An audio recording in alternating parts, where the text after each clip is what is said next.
Que a graça e a paz estejam com vocês e aumentem cada vez mais por meio do conhecimento que vocês têm de Deus e de Jesus, o nosso Senhor.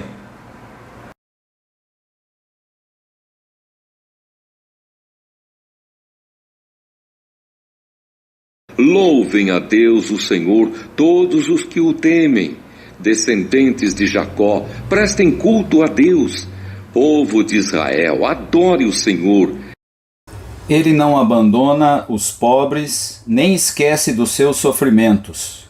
Ele não se esconde deles, mas responde quando gritam por socorro. Na reunião de todo o povo, ó Senhor, eu te louvarei pelo que tens feito. Na presença de todos os que te temem, oferecerei os sacrifícios que prometi. Os pobres comerão da carne dos sacrifícios e ficarão satisfeitos. Aqueles que adoram o Senhor o louvarão. Que sejam sempre prósperos e felizes. Todas as nações lembrarão de Deus, o Senhor.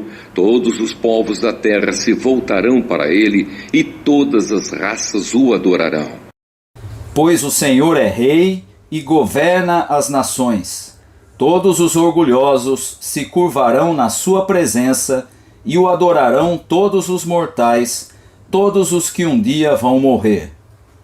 As pessoas dos tempos futuros o servirão e falarão às gerações seguintes a respeito de Deus, o Senhor. Os que ainda não nasceram ouvirão falar do que ele fez. Deus salvou o seu povo.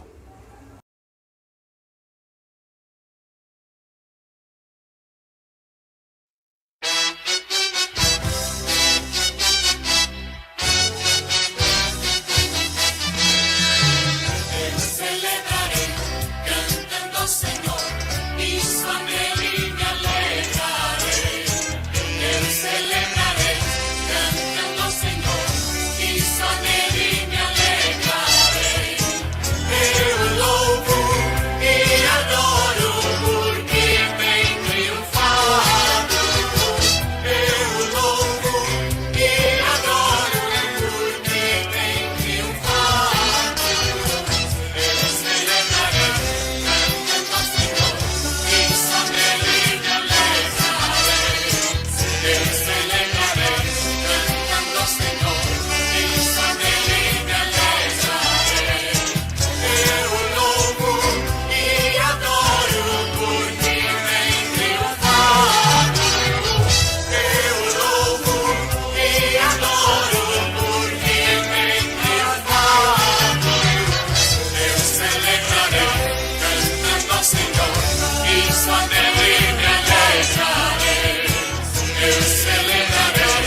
Tenho sido mau desde que nasci.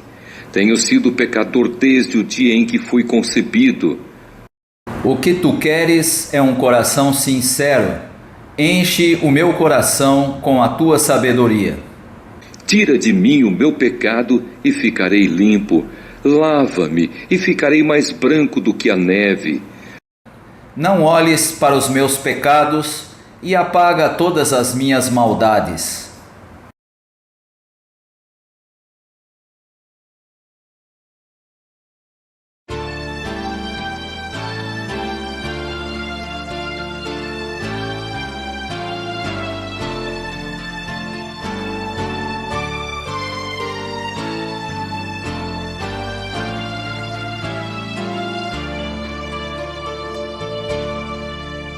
Eu creio, Senhor, na divina promessa, vitória já tive nas lutas aqui. Contudo é muito certo que a gente tropeça, por isso, Senhor, eu preciso de ti. A luz que me guia no escuro caminho fulgura de cima do sol criador. Contudo não posso segui-la sozinho, por isso eu preciso de ti, meu Senhor. Bem sei que nas preces eu posso buscar-te, jamais dessa bênção na vida eu descri. Contudo é possível que dela me afaste, por isso, Senhor, eu preciso de ti.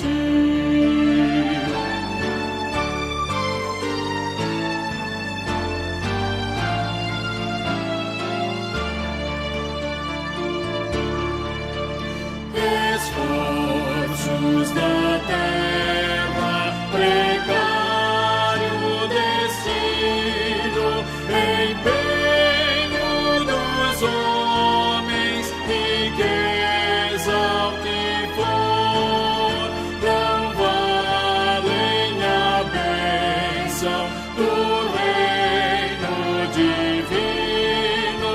Por isso eu preciso de ti, meu Senhor. Amém.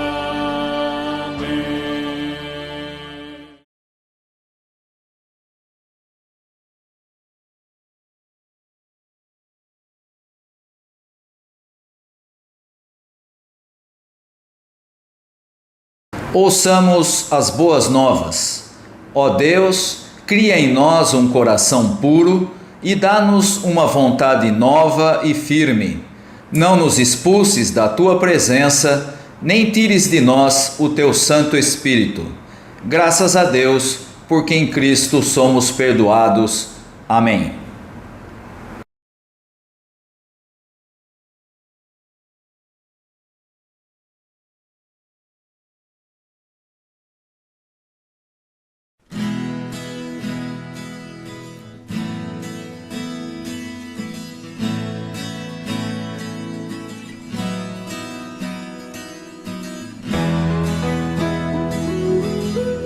Cantaremos o teu amor para sempre, Jesus, para sempre.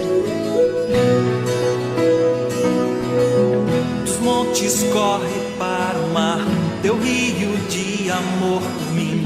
Eu abrirei meu coração, deixando tua cura entrar. Me alegro por te pertencer, levantarei as minhas mãos. O teu amor me alcança e me faz louvar-te. Cantarei teu amor pra sempre. Cantarei teu amor pra sempre. Cantarei teu amor pra sempre. Cantarei teu amor pra sempre. Dos montes corre para o mar, teu rio de amor por mim. Eu abrirei meu coração, deixando tua cura entrar. Me alegro por te pertencer, levantarei as minhas mãos. O teu amor me alcança e me faz louvar-te. Cantarei teu amor pra sempre. Cantarei teu amor pra sempre. Cantarei teu amor pra sempre. Cantarei teu amor pra sempre. Cantarei teu amor pra sempre. Cantarei teu amor pra sempre. Cantarei teu amor pra sempre. Cantarei teu amor pra sempre. Meu coração exultar, meu coração exultar. De alegria eu canto.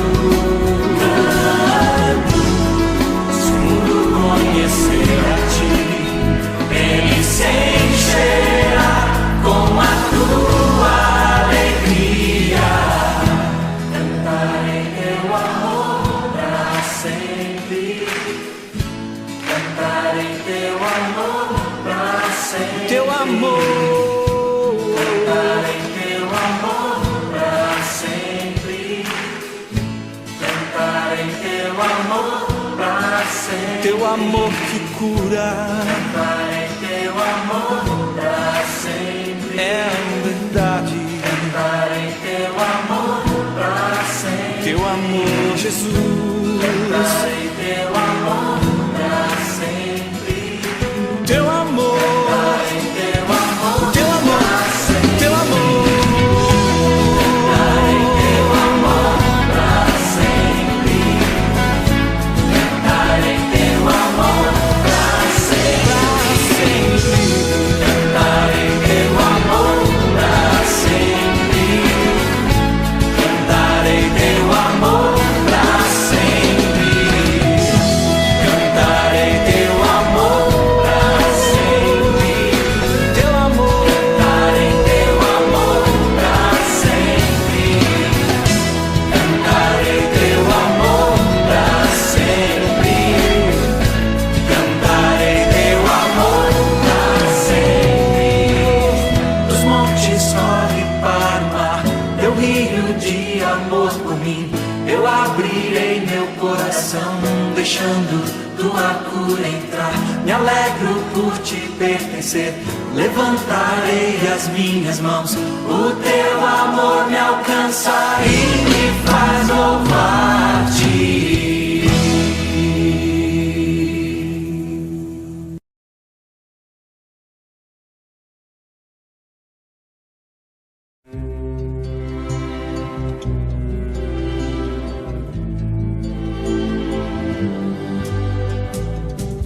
Seja o meu canto para sempre só.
Todos, rogamos ao Senhor, Deus e Pai, que nos ilumine na leitura e meditação das Escrituras Sagradas.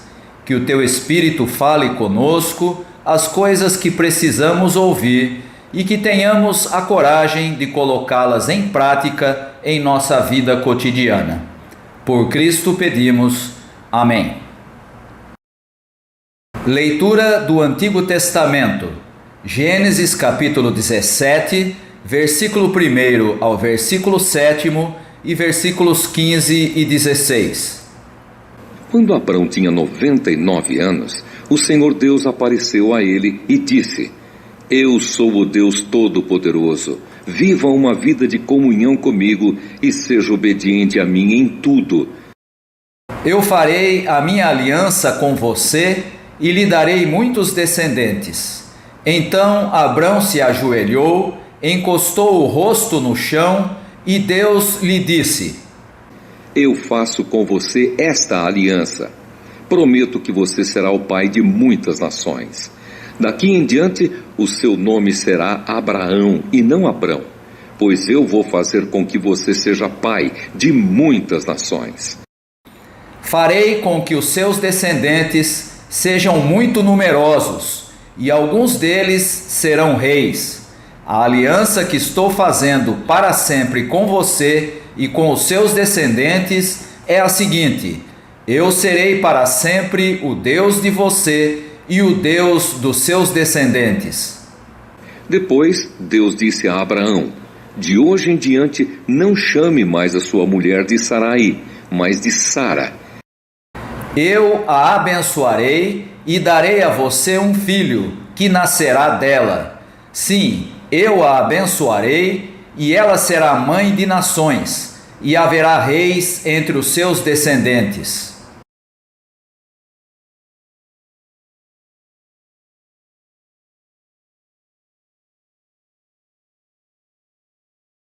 Leitura do Novo Testamento. Romanos capítulo 4, versículos 13 a 25. Deus prometeu a Abraão e aos seus descendentes que o mundo ia pertencer a eles. Essa promessa foi feita não porque Abraão tinha obedecido à lei, mas porque ele havia crido em Deus e havia sido aceito por ele. Pois, se aqueles que obedecem à lei vão receber o que Deus prometeu, então a fé é inútil e a promessa de Deus não tem valor. Pois a lei traz o castigo de Deus, mas onde não existe lei, também não existe desobediência à lei. Portanto, a promessa de Deus depende da fé, a fim de que a promessa seja garantida como presente de Deus a todos os descendentes de Abraão.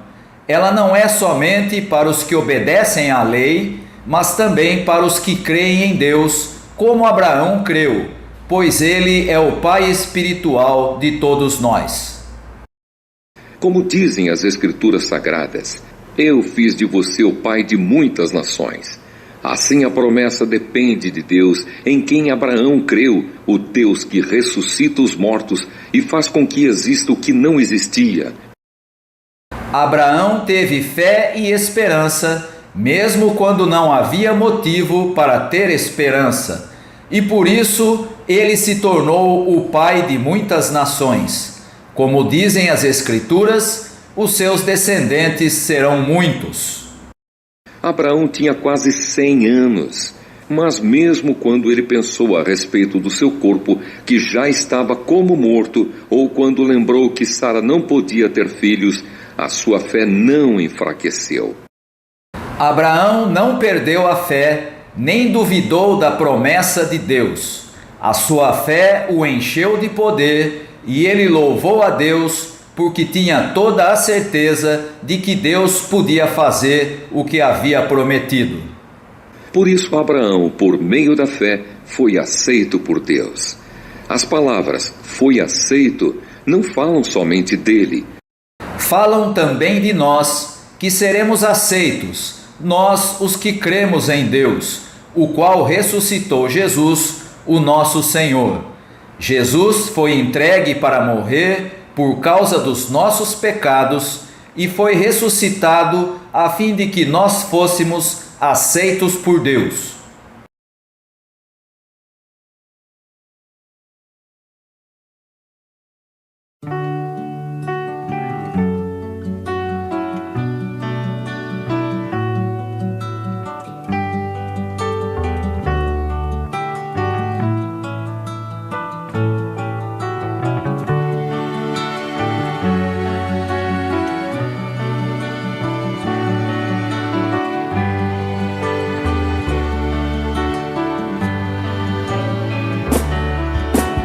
Buscai primeiro o reino de Deus e a sua justiça. Todas as coisas vos serão acrescentadas. Aleluia, aleluia. Buscai primeiro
Marcos, capítulo 8, versículos 31 a 38.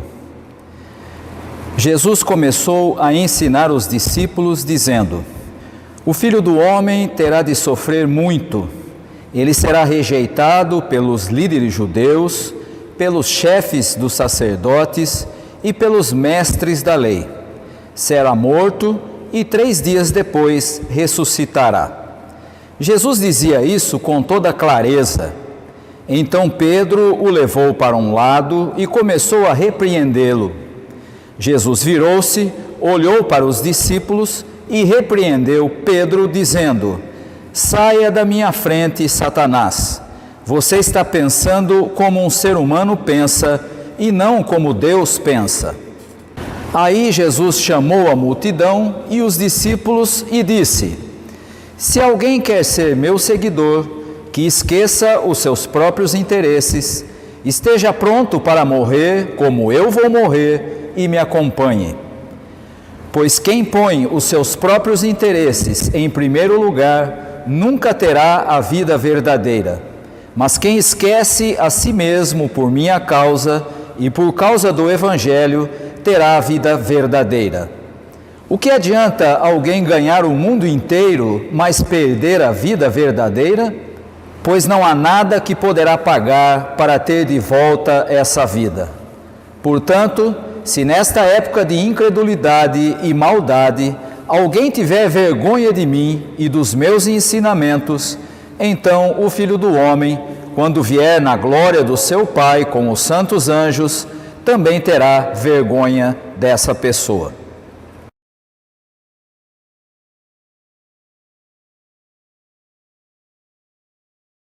Estamos no período que antecede a celebração da Páscoa e nesses domingos anteriores à celebração da Páscoa há toda uma preparação para o momento da celebração da morte e ressurreição de Jesus Cristo. O texto que está proposto para a nossa meditação de hoje, que se encontra em Marcos capítulo 8, traz dois temas que estão diretamente ligados ao tema da Páscoa. O texto está dividido em duas partes, os versículos 31 até o versículo 33 tratam da paixão de Jesus, o próprio Jesus falando a respeito da necessidade dele morrer e explicando que tipo de Messias ele era, e depois versículos 34 ao versículo 38, em que Jesus fala sobre a necessidade daqueles que querem se comprometer a seguir o seu exemplo, a ser seu discípulo. E portanto nós temos nesse texto dois temas que estão relacionados com a celebração da vitória de Jesus Cristo sobre a morte, que é celebrada na Páscoa. Começando pela primeira parte, versículos 31 a 33, nós encontramos Jesus explicando que tipo de Messias ele era. Se você olhou para o texto e acompanhou a leitura dos primeiros versículos, deve ter percebido que Jesus se apresenta aí como o Filho do Homem e diz que o Filho do Homem deve sofrer muito. E quando Jesus fala isso, ele está apresentando a si mesmo como um Messias muito diferente da expectativa do judeu comum, que esperava um Messias tipo um rei triunfante, alguém que ia resgatar a glória de Israel, da época em que Davi era o grande rei e que Israel se livraria de todos os seus problemas, principalmente de estar agora, na época de Jesus, sob o domínio do Império Romano. No entanto, Jesus não se apresenta como esse Messias, como um Messias triunfante. Pelo contrário, por ser esse Messias diferente, o texto nos afirma que ele vai ser rejeitado pelos líderes religiosos e pelos líderes políticos de Israel. As palavras que aparecem no texto são referentes àqueles que compunham o Sinédrio. O Sinédrio era um grupo de pessoas formada por 71 pessoas e que mandava em tudo em Israel. E Jesus, não podemos nos esquecer, havia dito em outro texto, que o Evangelho também apresenta, ele diz que o seu ministério era trazer liberdade aos cativos, anunciar as boas novas aos pobres. Você deve imaginar qual deveria ser a reação dessas pessoas que faziam parte do Sinédrio e que não tinham nada a ver com os pobres, com as pessoas comuns, com os cativos e que não queriam nada a não ser manter o seu próprio privilégio, como eles não gostavam dessa mensagem e desse discurso de Jesus Cristo. E quando Jesus fala que vem com esse objetivo, ele então assume a posição em favor daqueles que eram oprimidos, ou seja, daqueles que estavam sendo oprimidos justamente por quem tinha o poder de decisão, no caso, o próprio Sinédrio. Jesus então assumiu a posição em favor dos que eram oprimidos e, por isso, tinha necessariamente que ser rejeitado pelos opressores, simbolizados aí pelo Sinédrio. E o texto diz ainda que ele vai ser morto justamente por decisão desses líderes, mas ressuscitará. A rejeição daqueles que oprimiam a maioria da população é agora apresentada como algo a ser levada ao extremo. Jesus tinha que ser morto por eles, mas a vitória seria do próprio Jesus. O texto diz que ele ressuscitaria. Portanto, nós temos nessa primeira parte Jesus deixando claro que tipo de Messias ele era e por que ele não era aquele Messias esperado pela mentalidade comum de todo judeu, ele então deveria ser rejeitado, principalmente por aqueles que teriam algo a perder. A novidade da posição de Jesus nesse trecho é que a glória final, aquela que todos esperavam do Messias, não o padrão de Jesus, mas o que eles queriam, a glória final é apresentada por Jesus aqui como algo que passa pela cruz. E aí está a novidade. Enquanto a expectativa do judeu era o retorno a uma vida de glória, Jesus diz: de fato isso acontecerá, mas no caminho há uma cruz. Não há glória sem cruz, é o que Jesus está deixando claro com esse texto. Eu me lembro de uma expressão que eu aprendi há muitos anos atrás, de um teólogo alemão chamado Rudolf Bultmann, que dizia o seguinte: antes que houvesse uma cruz levantada no Gólgota, já havia uma cruz no coração de Deus. Não há salvação, não há glória, não há possibilidade de comunhão com Deus sem passar pelo caminho da cruz. Esse era o caminho que Jesus estava explicando para os seus discípulos nesse texto.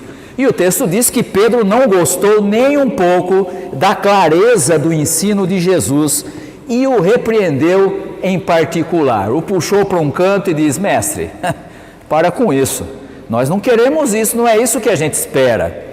Mas é interessante que Jesus responde não só para Pedro, mas diante de todos, que a posição de Pedro estava alinhada com o anti-reino, com Satanás, com algo que não estava dentro do plano de Deus, pois não passava pela cruz. Parecia certo, mas não era. E então nós temos nessa primeira parte Jesus explicando qual é o tipo de Messias que de fato ele era.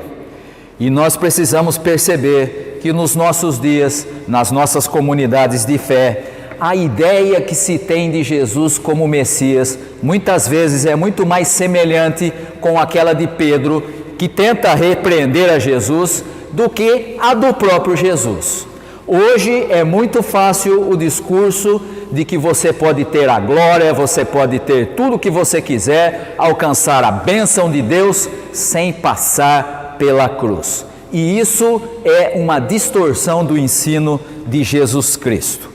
Passamos então para a segunda parte do texto, que vai do versículo 34 até o versículo 38, e nessa parte nós vamos encontrar Jesus chamando as pessoas para segui-lo. E agora o chamado é aberto a todos, não é mais apenas com os seus discípulos. E ele diz: se alguém quer ser meu seguidor, deve seguir pelo mesmo caminho que eu, o caminho da cruz. Renunciar aos próprios interesses e assumir os valores do reino de Deus.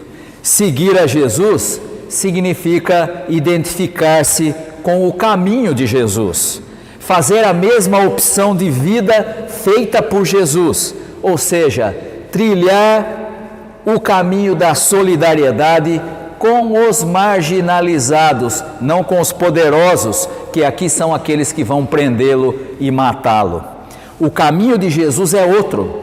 O caminho de Jesus é o caminho da identificação com aqueles que sofrem. Por isso você vai encontrar o próprio apóstolo Paulo dizendo que nós precisamos aprender a sofrer com os que sofrem, a chorar com os que choram. E não estamos vivendo uma época tão fácil, e as pessoas hoje simplesmente perderam essa capacidade de se identificar com aqueles que sofrem.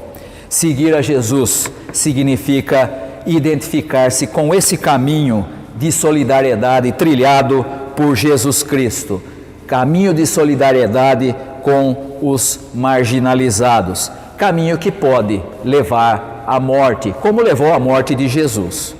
E a identificação com o caminho de Jesus pode, na nossa época, nos colocar na contramão da sociedade. Se você prestar atenção nos discursos que circulam na sociedade, você vai perceber que hoje todos buscam sucesso, bênção, vida boa, coisas das mais desejadas por todos. Na época de Jesus não era muito diferente, mas nós precisamos perceber que a identificação com o caminho de Jesus pode nos colocar na contramão desse discurso. Não dá para sair pela tangente nessa questão. Quando a sociedade traz valores que são conflitantes com os valores ensinados por Jesus Cristo, nós precisamos priorizar os valores ensinados por Jesus, senão nós estaremos desonrando o caminho que Ele nos propôs. Portanto, a identificação com o caminho de Jesus pode nos colocar numa posição meio fora da curva da sociedade em que nós estamos. E o texto chega a dizer aí que nem mesmo quando nós conseguimos ganhar o mundo inteiro, algo que é muito valorizado no nosso tempo, nem mesmo isso deveria nos afastar do verdadeiro discipulado, do seguimento de Jesus, porque isso seria perder a vida verdadeira. E portanto nós temos nesse texto, um texto que já nos encaminha para a celebração que teremos daqui a algumas semanas, da paixão, da morte e da ressurreição de Jesus, nos ensina que tipo de Messias é Jesus. Jesus é aquele Messias que se identifica com os excluídos, que é perseguido e morto pelos líderes religiosos, pelos líderes políticos, pela elite de Israel, mas nem mesmo isso foi capaz de vencê-lo. Ele é aquele que triunfa sobre a morte. E a nossa atitude, o nosso compromisso deve ser ouvir a esse chamamento de Jesus, que vem na segunda parte do texto, e nos comprometermos a seguir o mesmo caminho trilhado por Ele. O caminho que leva à cruz, o caminho que leva a uma vida de solidariedade, não com os poderosos que não precisam disso, mas com os oprimidos. Que nós possamos, nessa preparação que estamos fazendo para a celebração da Páscoa, possamos entender a necessidade de compreendermos que tipo de Messias Jesus é e nos comprometermos com Ele, para a honra de Deus o Pai. Que a nossa atitude, que o nosso compromisso seja não ganhar o mundo inteiro, mas nos comprometermos com aquele que é o verdadeiro Senhor da vida, Jesus Cristo. Que Deus nos abençoe, que Deus abençoe aos irmãos e às irmãs. Amém.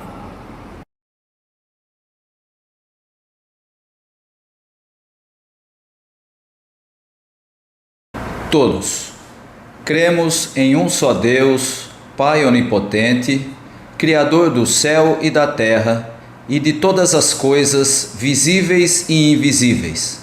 Cremos em um só Senhor Jesus Cristo, Filho unigênito de Deus, gerado do Pai antes de todos os tempos, Deus de Deus, luz de luz, verdadeiro Deus de verdadeiro Deus, gerado, não feito, do mesmo ser com o Pai, por meio do qual todas as coisas foram feitas, o qual por nós e pela nossa salvação desceu do céu e se encarnou do Espírito Santo e da Virgem Maria, e se tornou verdadeiramente humano. Foi por nós crucificado sob Pôncio Pilatos, padeceu e foi sepultado, e ressuscitou ao terceiro dia, cumprindo as Escrituras. Subiu aos céus e está sentado à direita do Pai. Virá de novo com glória a julgar vivos e mortos, e o seu reino não terá fim. Cremos no Espírito Santo, o Senhor, o doador da vida, o que procede do Pai e do Filho, o qual juntamente com o Pai e o Filho é adorado e glorificado, o qual falou através dos profetas. Cremos na Igreja una, santa, cristã e apostólica. Reconhecemos um só batismo para a remissão de pecados. Esperamos a ressurreição dos mortos e a vida do mundo vindouro. Amém.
Recebei a bênção. E que a graça do nosso Senhor e Salvador Jesus Cristo, o amor de Deus, o nosso Pai, o ensino e as consolações do Espírito Santo estejam convosco, irmãos, hoje e para todo sempre. Amém.